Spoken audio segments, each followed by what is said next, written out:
자, 소득구분 계산서 작성에 대한 부분을 설명을 드리겠습니다. 자, 소득구분 계산서는 우리 조세특례제한법에 의해서 세액 감면을 적용받을 때 사용하는 부분인데요. 자, 그래서 감면 대상 사업과 비감면 대상 사업을 구분해서 기장을 해야 되는 문제가 있습니다. 그래서 업종을 잘 판단을 하셔야 되고 관련되는 업종들은 조세특례제한법에서 규정하고 있는 업종들은 모두 다 한국표준산업분류에 의해서 판단한다라는 거 앞에서 한번 말씀드린 적이 있고요. 어쨌든 감면 사업과 비감면 사업으로 구분 기장을 해야 되는데 감면 사업과 비감면 사업을 동시에 진행하는 경우에는 그 구분이 가능한 경우도 있지만 가능하지 않는 경우도 있습니다. 공통으로 사용하는 부분들이 있는데 공통경비에 대해서는 안분 계산을 통해서 정리를 해 주셔야 됩니다.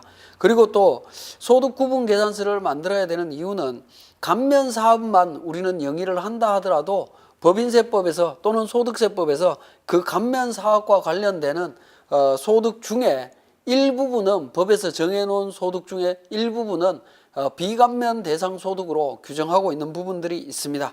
자, 그러한 부분들을 우리 교재를 통해서 한번 보시면 하단 부분에 이제 영업외 수익은 과세 사업의 개별 입금으로 구분한다라고 해서 수입 배당금, 수입 이자, 유가증권 평가이익 처분이익, 수입 임대료, 가지급금 인정이자, 유형자산 처분이익, 자산 수정이익, 신용카드 매출 전표 발행세액 공제분 이런 부분들은 감면 대상 사업을 영위한다 하더라도 감면 대상 소득에서는 제외하겠다라는 부분입니다.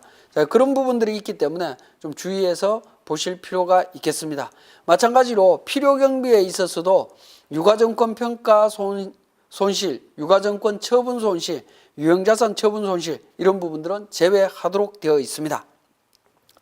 그 다음에 이자 비용에 대해서는 감면 대상 사업으로 볼 거냐 비감면 대상 사업으로 볼 거냐 하는 부분인데 이 부분은 이제 실질에 따라서 판단해 주시면 되겠고 그 구분이 불가능하다라고 하면 공통송금으로 해서 공통필요경비로 해서 안분 계산을 통해서 안분해 주시면 되겠습니다. 외환차 손익은 관련되는 채권 채무가 감면 사업과 비감면 사업으로 구분될 수 있을 거고요. 그 구분에 따라서 판단해 주시면 됩니다. 자, 기부금에 대해서는 어떻게 되느냐? 기부금은 기본적으로 사업과 관련 없는 비용으로서 필요경비로 인정이 되는 부분이죠. 그래서 감면 사업과 기타 사업으로 구분하기가 어렵다라고 볼 수 있습니다. 그래서 기본적으로 공통경비로 보고 안분 계산을 해주시면 되겠습니다. 그러면 이러한 내용을 바탕으로 세무사랑2를 통해서 정리를 해 보겠습니다. 자, 소득구분계산서는 개인조정의 소득구분계산서, 소득금액 및 과세표준의 소득구분계산서 안에 있습니다. 자, 이 소득구분계산서는 표준손익계산서 구분경리, 세무조정 소득구분경리, 안분기준, 구분명세서, 조회, 소득구분계산서 이렇게 이제 구성이 되어 있는데요. 자, 먼저 표준손익계산서 구분경리는 불러오기를 통해서 표준손익계산서의 내용을 반영을 해주시면 됩니다. 반영을 해서 정리를 해주시면 되겠고 그 다음에 표준손익계산서에 있는 내용을 바탕으로 감면분 및 준비금 해당분이라고 해서 감면 대상 업종별로 구분을 해주시면 되는데 우리 지금 자료는 도매업과 소매업과 제조업으로 구분되어 있죠. 그래서 매출액과 관련되는 부분, 매출원가와 관련되는 부분을 손익계산서에 있는 내용을 바탕으로 구분해서 기장을 해주시면, 반영을 해주시면 되겠습니다. 반영을 해주시고 판관비는 기본적으로 소매업과 제조업의 구분이 거의 불가능하죠. 불가능하기 때문에 공통분으로 주시면 되겠고요. 만약에 구분이 가능하다면 개별분으로 반영해서 정리를 해주시면 됩니다. 영업외 수익에 있는 부분 420만 원 중에 250만 원은 이자 수익입니다. 이자 수익은 감면, 비감면 대상이죠. 그래서 기타분으로 개별분으로 정리를 했습니다. 자, 그렇게 정리를 해 주시고요. 세무조정 소득 구분입니다. 세무조정 소득 구분으로 가시게 되면 소득금액 조정 합계표상에 나와 있는 모든 세무조정 사항들을 확인하실 수가 있습니다. 이 내용도 마찬가지로 F12에 불러오기를 통해서 반영을 해주시면 되겠고요. 자, 여기에 있는 내용들은 과목 선택, 구분 선택, 감면 선택을 통해서 이 부분이 감면분인지 또는 비감면분인지 아니면 공통사용분인지 이 부분을 같이 정리를 해주시면 됩니다.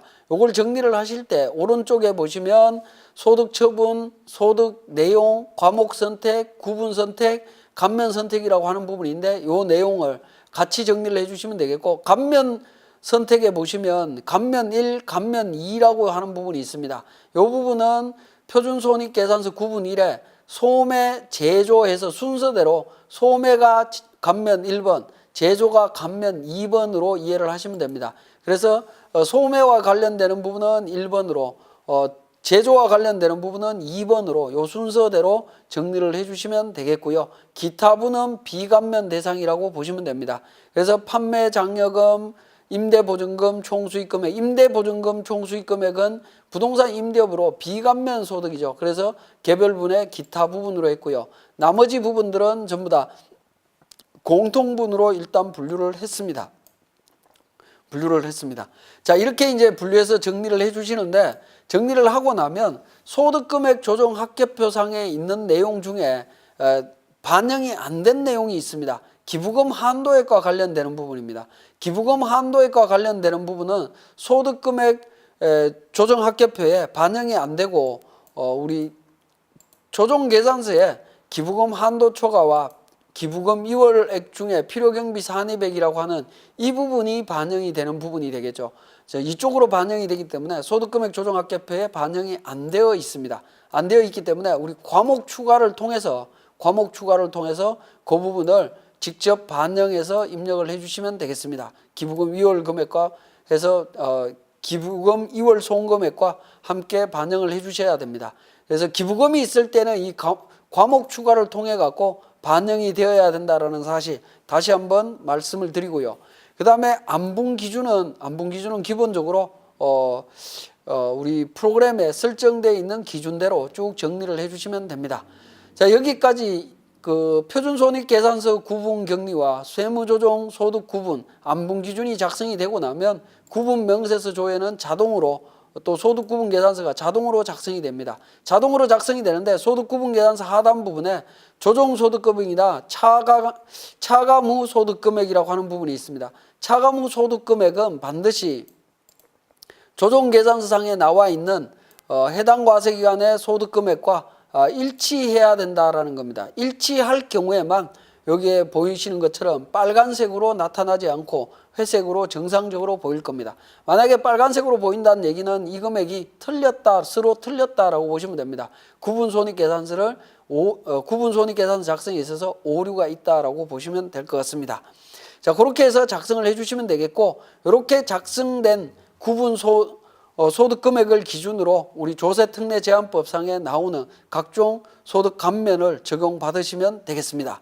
자, 여기서 한 가지 좀 주의를 하셔야 되는 부분은, 이 소득구분계산서는 우리 법인세법상의 소득구분계산서 작성하는 거하고 내용이 유사하게 생겼습니다. 유사하게 생겼는데 한 가지 좀 차이가 있는 부분은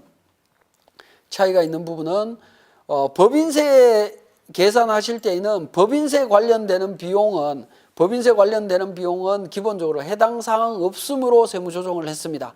해당 사항 없음으로 세무조정을 했지만 우리 소득세 등은 영업의 비용 공통분으로 이렇게 구분 선택을 했습니다.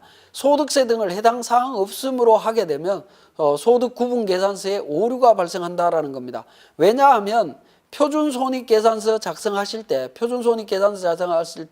하단 부분에 있는 표준손익계산서 구분격리에 있어서 하단 부분에 있는 조정소득이라고 하는 7,197만 6,374원이라고 하는 금액에는 소득세 등이 이미 차감된 금액으로 되어 있습니다. 그렇기 때문에 이 세무조정 소득구분에서 소득세 등에 대한 부분을